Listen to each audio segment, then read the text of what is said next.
অনেক দিন থেকেই আমার একটা পাহাড় কেনার শখ, কিন্তু পাহাড় কে বিক্রি করে তা জানি না।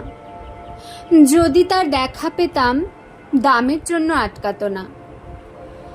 আমার নিজস্ব একটা নদী আছে, সেটা দিয়ে দিতাম পাহাড়টার বদলে।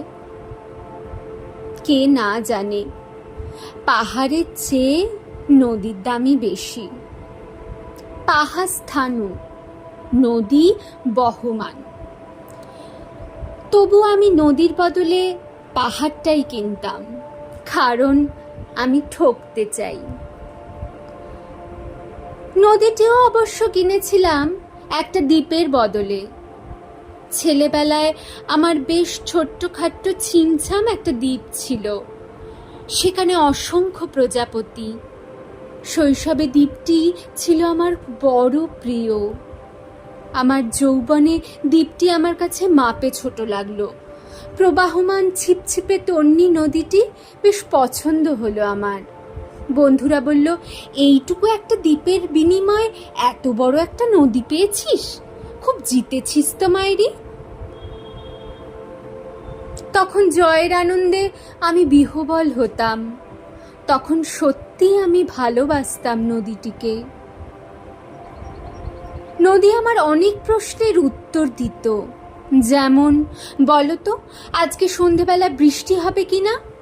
সে বলতো, আজ এখানে দক্ষিণ গরম হাওয়া, শুধু একটা ছোট্ট দ্বীপে বৃষ্টি।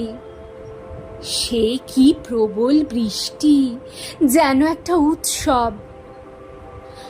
আমি সেই দ্বীপে আর যেতে পারি না। সে জানতো, সবাই জানে, শৈশবে আর ফেরা যায় না। এখন আমি একটা পাহাড় কিনতে চাই। সেই পাহাড়ের পায়ের কাছে থাকবে গহন অরণ্য। আমি সেই অরণ্য পার হয়ে যাব, তারপর শুধু রুক্ষ কঠিন পাহাড়। একেবারে চূড়োয় মাথার খুব কাছে আকাশ, নিচে বিপুলা পৃথিবী, চরাচরের তীব্র নির্জনতা। আমার কণ্ঠস্বর সেখানে কেউ শুনতে পাবে না। আমি ঈশ্বর মানি না, তিনি আমার মাথার কাছে এসে ঝুঁকে দাঁড়াবেন না। আমি শুধু 10 দিককে উদ্দেশ্য করে বলবো, প্রত্যেক মানুষই অহংকারী। এখানে আমি একা, এখানে আমার কোনো অহংকার নেই। এখানে জয়ী হওয়ার বদলে ক্ষমা চাইতে ভালো লাগে।